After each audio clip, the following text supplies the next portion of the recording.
favorite TV, advancing kingdom lifestyle.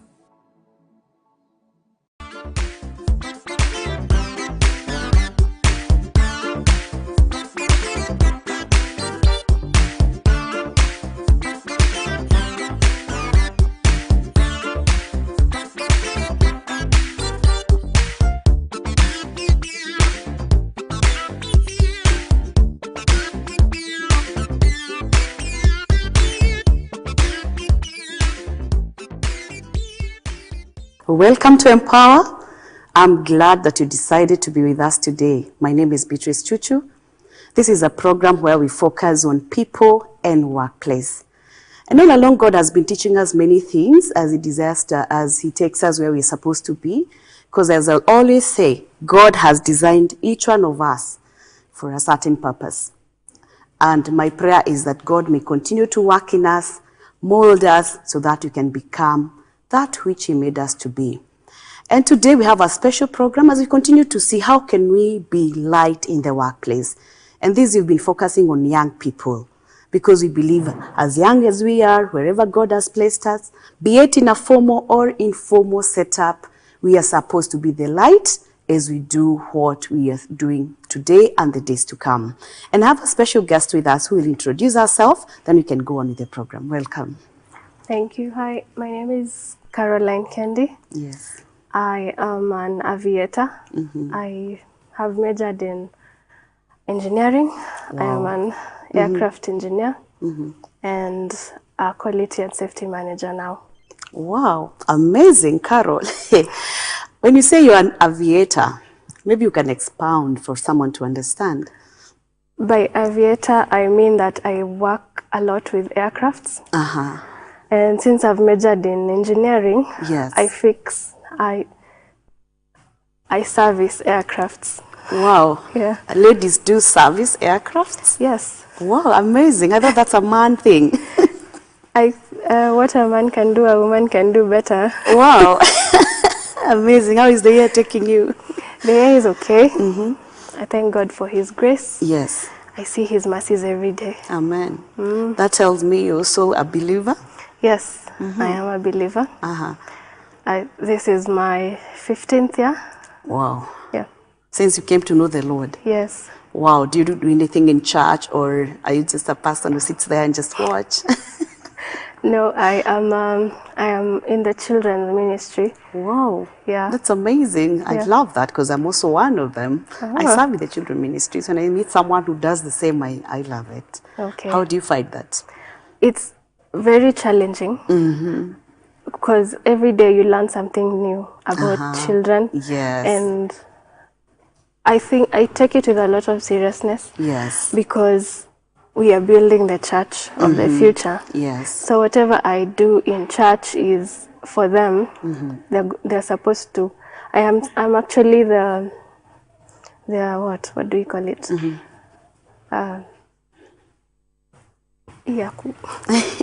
Which one? You deal with the small ones, or no? I deal. What do you mean? I deal with every age. Yeah. I believe I am their stepping stone.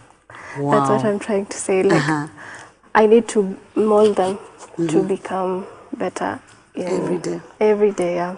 Wow, amazing. That is so good to know, Carol. Now, I go about, you said when you're introducing yourself, you are an aviator. Do you mind telling us where you work? I work at Mission Aviation Fellowship, Kenya. Yes. Yes. For how long have you been at MAF? I've been at MAF for 6 years now. Wow. Yeah. Did you start where you are, or have you grown over time? What do you mean by... Okay, like did you start in the position you're currently holding at MAF, or have you grown there over the 6 years? I have grown. I started as an intern. I went to an avionics technician, and now I'm now a manager. Yeah. Wow, that's good to hear. Now, let's go back to where you started. You started in avionics. Maybe for someone who will be wondering, okay, this lady says she's an aviator, she's currently a manager, she did avionics. So someone may ask themselves, okay, what do you do in school to become what you are today? Maybe you can start from there. You have to do an aeronautical engineering course. Right now they're doing, there's an option you can do a degree or a diploma. Yes. So you need to do that course first before you get into the career world. Yeah. Did you start because of, do you find yourself in avionics because it was a desire or by default? You know, sometimes you can just find yourself in a certain course. No, I have always wanted to be in the aviation industry, and I have always wanted to love how to fix the aircrafts and to make sure that everything is okay when people are flying. It's something I wanted to do since I was young. Ah, yeah. Does it mean that you had seen someone doing it, or is it that, what made that interest develop in you? My dad used to travel a lot. So we used to go to the airports to take him, and and I used to see aircrafts going up and coming down, and I was wondering how can such a big thing just go and carry all these people, and what is like what those small things that are making it fly, like just inquisitive. So I wanted to be part of the people who do it. Yeah. So you're that girl who look at that aeroplane and you're like, oh God, how does it go up? Yes. People are involved in this whole process, and you desire to be one of them. Yeah. And so far, so good. So far, so good. Wow. Now tell us about avionics. You started in avionics. Maybe someone may be wondering, what is avionics? So avionics is all the electrical and radio equipment in the aircraft. So how the pilot talks to people on ground, how he talks to his passengers, what he sees on the screens, those navigation aids that he uses. That's all avionics. So for you, when you came in, you were to service, to maintain, or what exactly were you doing in avionics? So in avionics, I came in to service and to maintain them. Yeah. For how long did you do that? I am still doing it even now. So we say 6 years. 6 years. Yeah. So, okay, you've grown still in avionics. You came in and as avionics intern. Then you've grown, you've become now the manager in charge of the same. Yeah. Wow. What are the challenges that you faced all along? I needed to learn a lot because it's a vast area, and you need to be very proactive in getting to understand those systems. Yes. So it was a bit challenging because like you're entering and you don't know anything, and you have to learn. Yes. And that was actually the biggest challenge. Another challenge was safety. When you're doing it, you need to be to take care of yourself, take care of the aircraft and the systems. So you need to make sure what you're doing is good and it's safe for everyone. Yes. Yeah. Wow, amazing. Now, I've found people, most of the time when we leave school, we have a lot of expectations. And sometimes telling someone to start as an intern, they're not very comfortable because they're looking at, okay, I've done avionics, I've done a diploma, I've done a degree, now I need a great job, I want to be a manager immediately. Maybe such a person, how do you advise them that being an intern first has helped you to be where you are? You have to be patient. For you to get to such a point, you need a lot of knowledge. When you're getting yourself from school and into the industry world, things are not the same as they were in school. Yes. You need to understand how the industry works. You need to know how things are done in that industry. So you need to be very patient. And that's the biggest challenge with us young people.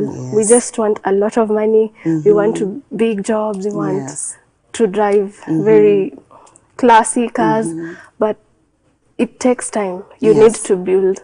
You need to build a lot before you get yourself there. Yes. Yeah, because I've realized that the young people these days, you're looking at becoming the manager in a year.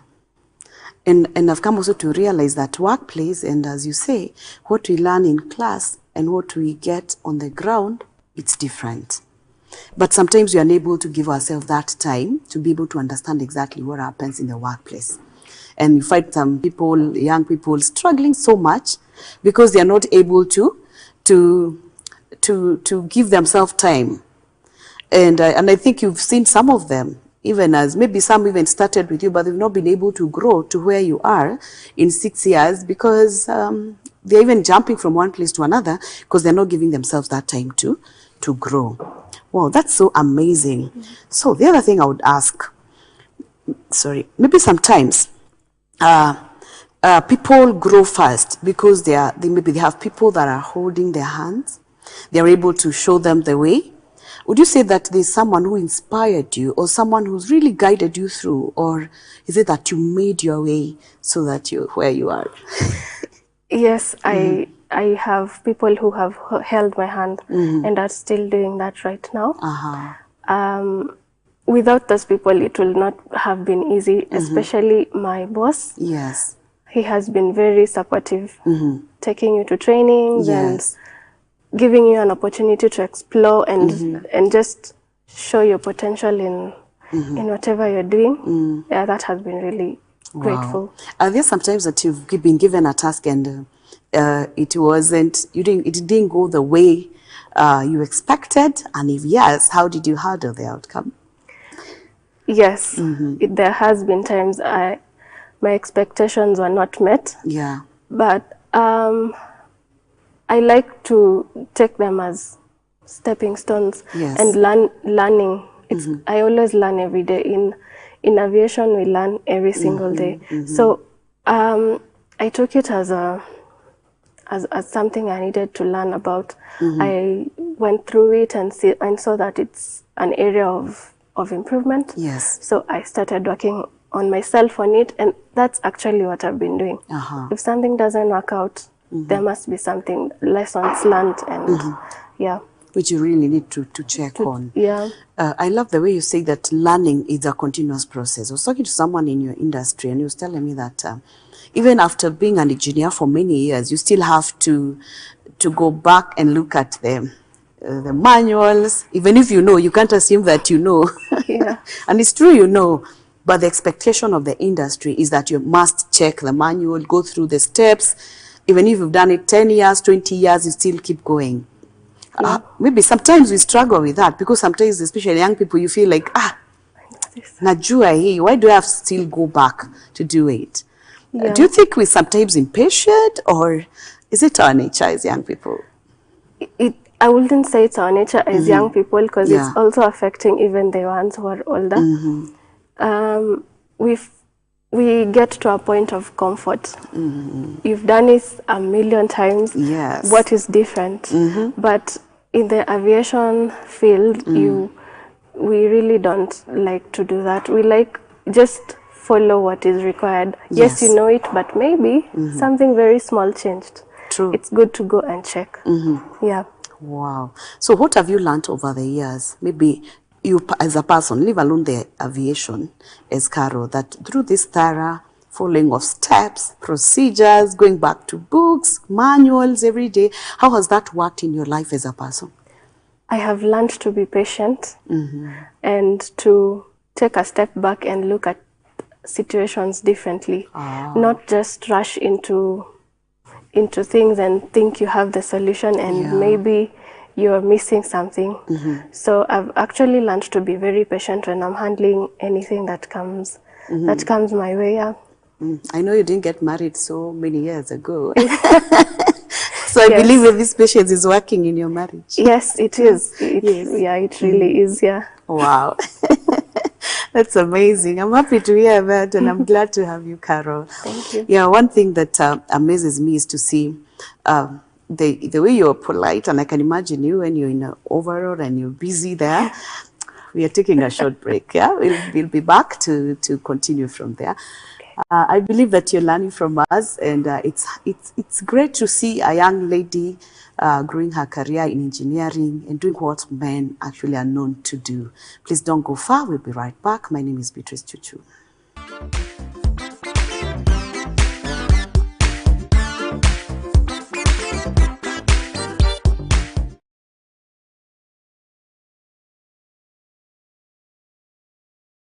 Good marketing makes the company look smart. Great marketing makes the customer feel smart. Are you looking for a place to advertise your upcoming conference, church meeting, or ladies' meeting? Look no further. Elevate TV is offering you a chance to advertise from as low as 5,000 Kenyan shillings. Talk to us today. Call us on 0705 872237.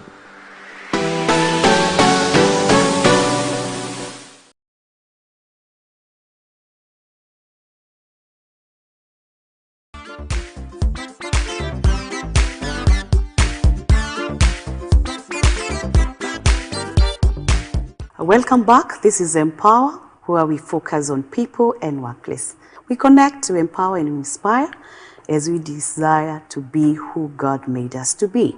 And before we took a break, we were looking at engineering and a lady who is together with us today called Carol, and how she's continuing on her journey as she serves in Missions Aviation Fellowship. Carol, you are a Christian and you're serving the children ministry. And this is very good. And as I said when you're starting the program, we want to be light wherever God has placed us. For example, now being in Wilson Airport, where you work every day, when you interact with other young people, our desire is that you be the light in the world. Because that is why we are here. And actually, Jesus said we should be the light. Yeah. And that is what we continue to promote every day. So I want to understand, Carol, how does your faith affect how you work on a daily basis as an engineer?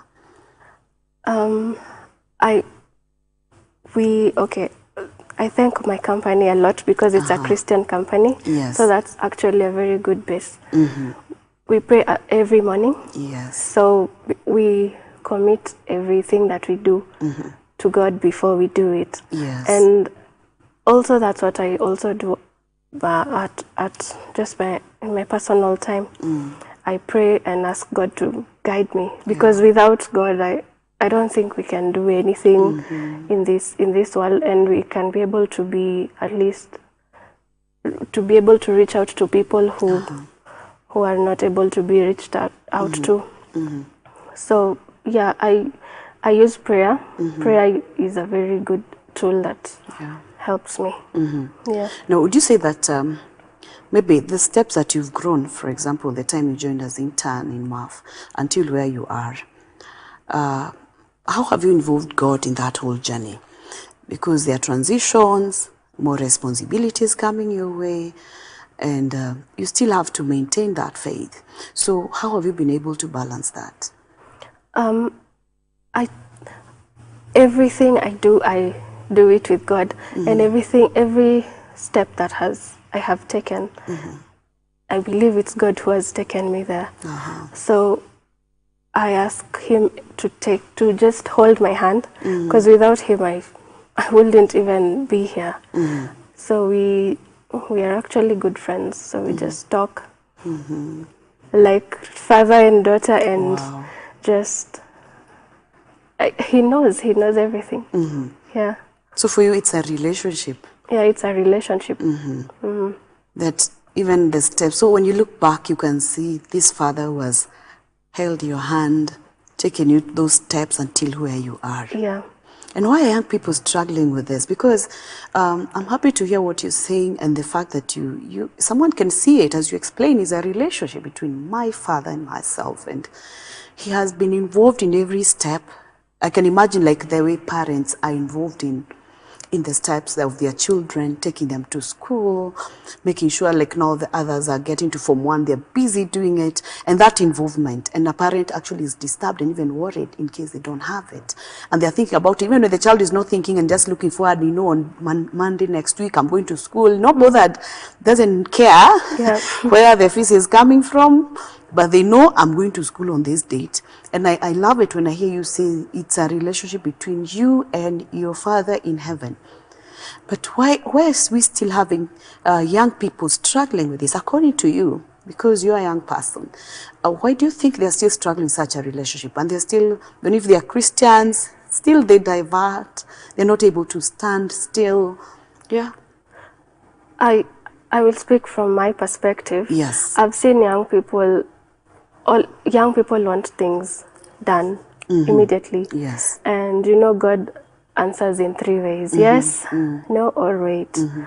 So we want all our answers to be yes and now. Yes. And that's something that makes us as young people to start losing faith in God. I believe God tells us to wait so that our faith can grow in Him. Yes. And so that we can be able to see miracles through what He is doing. Yes. So young people don't see it that way.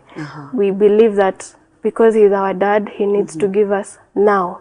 Because He said He's going to give us, can He give it to us now and give it to us in very big ways? Yes. But I believe God likes to make us wait so that we can actually be miracles and testimonies to other people. Wow. So that's the reason why young people tend to, if God doesn't answer, they're like, He doesn't love me. I don't think this faith is real. They try to look for other ways that they can get their answers quicker, and it doesn't work. Wow, that's amazing. And I'm just thinking, when you're talking, I thought about it, maybe to ask you this question.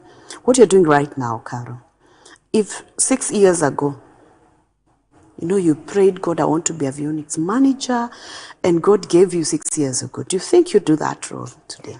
What you're doing? I wouldn't do it, because I needed to be molded to where I am now.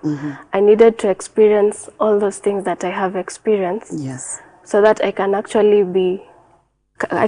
fit the role. If I was given that role 6 years back, I would actually not do anything with that role. I will just be I won't be effective. Yeah. Wow, amazing. And I think what I get to you as you speak, what I get from you is that we're not giving ourselves time. We're not letting God take charge of our lives as young people so that He can mold us. We want now, and if He doesn't, we are frustrated. We feel like He does not care. Yeah. Yet you also need to understand, even if it was an earthly dad, He wouldn't easily give you His car when you're 7 and you don't know how to drive. You're not even allowed to. And then just tell you, my son, just take this. So such things. So what are the challenges are facing young people in the marketplace as you work, as you interact with them? What are the challenges are facing them? And those are challenges that are hindering them to become the light in the marketplace. Earthly desires. We all want money. Money is good. Yes. But we want it in ways that are not pleasing to God. Yes. So we try to think, if we do this, we like just shortcuts. Because now God is not coming. We've prayed, He's not coming. So let's do this shortcut. It's easier. So that's a big challenge to young people, because at the end of the day, they get all these things, but they're not happy. They're not able to keep them for as long as God will want them to keep them for. Yes. So I think we're just in a rush, and sometimes we even find ourselves we are losing focus of what we wanted. Yeah. Wow, and I'm happy to speak with you, Carol, because I know your background a bit, and having worked the 6 years you didn't work as a married person, you worked as a young girl, and then you've been able to translate and have your wedding, get married. And I think that is a source of encouragement to other young people that have been able to, or who are struggling and thinking it is not possible. That I can still do my work, I can still remain a Christian and a believer, not just a name Christian, but someone who believes in God and practices it. So maybe my other question would be, how do you balance? You are a minister in the children ministry, and you are working for Missions Aviation Fellowship. And thank God you don't work on Saturdays and Sundays, but sometimes you may have aspects that may require you on another day, church related, and also MAF requires you. So how do you balance that? We have a good relationship with I'm glad that the company I work for is Christian based. So if I have an issue about church, we are able to talk to our bosses, and we just see how I can work I can work around it. Yes. And if it's not possible, I will not take it. But if it is possible, they're always happy to give you time off and go do what you need to do. Yeah, they're not as rigid as other places. Yeah. But still, it can be a no at some point, because maybe there's work to be done. Yeah. There are things that need to be addressed. Yeah. And it can be okay this time. But sometimes we find people want to push. I'm a Christian, I'm a believer, I really have to make sure I cannot miss any meeting. Yeah. I think you need to also have a good work-life balance. Yes. Because you need this job to survive. And also what you're doing at your workplace is important. Yes. It's just as important as what you're doing at home. So you need to be able to know, to just put your priorities right. Yes. Is this as important as this? And then just follow through with whatever you have decided. It is good to go and do church things. Yes. But it's very important to also do your work, because you need the work to survive. Yes. And I think that balance sometimes we fail, yeah? Yeah. And it's something that we have to maintain. And I think for you, that is something that God has helped you to be able to, for you then to transition to where you are now. I know we don't have a lot of time. My other question is, someone may be desiring to join, to be an aviator, as you called it. And I'm happy that you are a lady, because sometimes we think like, these jobs. But before I ask you something comes to my mind. Have you had situations whereby men have challenged you, or they felt this is their space, and you're coming to our space? Yes, all the time. All the time. Yeah. Yes. Engineering is male-dominated. Yes. And sometimes people might feel like you're trying to challenge them, and you're not enough to get to challenge them. Yes. But I guess after some time working with them, they get to see, this one can do it much better than we thought this other one can do it. So, yeah, I think I have already beaten that that level. Yeah. Beautiful. Now, what did you tell that person who wants to be an aviator? Someone may watch you and say, oh my, this is a good thing to do. What did you tell them that they should do so that they can become like you are as we get to close the program? I will tell them to work on themselves and make sure that this is something you love. Make sure it's your passion, because it's a course, it's a career that requires you to love it. If you do not like it, it will not be, you won't be fulfilled doing it. Yes. So just if you're in school, work on your grades, be focused. Yes. And also be very patient. Don't rush. It doesn't require you to rush. Yeah. Wow, amazing. That means I don't just look at you and say, okay, now tomorrow I want to be like Caro. Yeah, I must have it at heart. I must be something that I love, passion, so that I can follow that. Yes. Wow, we need to end this program. Our time is up. Thanks so much, Caro, for coming. And I believe there's a girl who will watch you and feel like, I want to be like her. Thanks so much for your time. Thank you. Thank you so much for watching this program. I believe that you've learned something from Carol. She's an engineer. If you're there, a young girl who's aspiring to bring a career or in that line, do not give up. It is possible. And Carol, our guest today, is a good example. My name is Beatrice Chuchu. God bless you. See you next week.